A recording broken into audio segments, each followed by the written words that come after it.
Toliau tęsėme temą apie akių sveikatą ir primindami, jog pavasarinis mineralų ir vitaminų stygius labai atsiliepia mūsų regėjimui, norime jums pristatyti papildą, kuris specialiai tam ir sukurtas. Į jo sudėtį įeina daug labai reikalingų akims medžiagų. Tad dabar išsamei apie jį.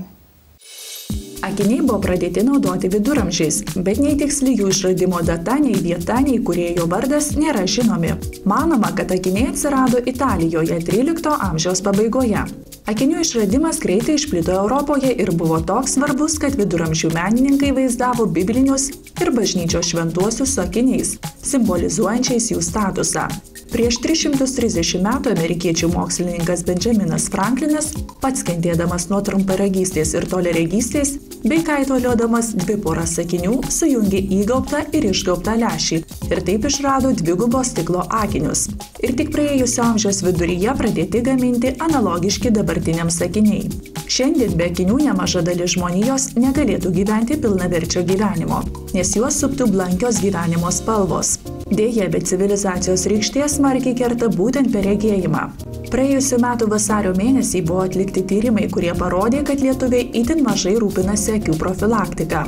Ši moteris neįsivaizduoja savo kasdienybės be kompiuterio, televizoriaus, skaitymo, visko, kas yra susiję su padidėjusia akių apkrova. Tai dažno išsilavinusio žmogaus problema. Tyrimai atlikti tiek Lietuvoje, tiek kitose Europos valstybėse rodo, kad trumparegių daugiau tarp aukštąjį išsilavinimą turinčių žmonių.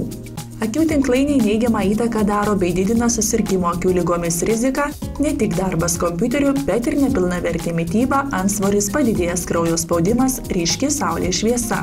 Tokiems žmonėms ypač reikėtų prisiminti seną močiučių receptą, kuris itin tinka akims – valgyti kuo daugiau mėlynių. Nustatyta, kad mėlynės gerina akies kraujotaką, mažina akių nuovargį, padeda atstatyti regėjimo aštrumą. Rūpinantis akimis labai sveika valgyti kuo daugiau žalių lapinių daržovių, pavyzdžiui, špinatų arba kopūstų, nes juose yra liuteino, kuris padeda apsaugoti geltonąją dėmę nuo ultravioletinių spindulių ir senėjimo sąlygotų degeneracinių procesų. Neužmirškime B grupės vitaminų, kurie dalyvauja perduodant nervinius impulsus, padeda atsistatyti akims po įtempto darbo, padeda išvengti jautrumo šviesai, padeda ląstelėms įsisavinti deguonį, mažina sausumo ir niežėjimo pojūčius. Sureguliavus mitybą, vartojant papildomus vitaminus bei mineralus, galime padėti savo akims. Nemažiau svarbu dirbant kompiuteriu daryti pertraukas. Kas 45 minutes leisti akims pailsėti po 5-10 minučių žiūrint pro langą ar tiesiog į tolį. Medikai rekomenduoja būti kuo daugiau gryname ore. Yra nustatyta, kad buvimas lauke susijęs su geresniu akių aprūpinimu deguonimi bei teigiama šviesos įtaka akies tinklainiai. Jeigu jaučiame, kad mūsų akys tiesiog prašosi pagalbos, tuomet patartina vartoti akims skirtus maisto papildus. Sausoms ir pavargusioms akims, daug skaitantiems ar dirbantiems kompiuteriu, sumažėjus regėjimo aštrumui, vairuojantiems tamsiu paros metu rekomenduojama vartoti maisto papildus Visigen. Tai vitaminų, mineralų bei natūralių ekstraktų derinys akims. Šis maisto papildas palaiko regėjimo funkciją.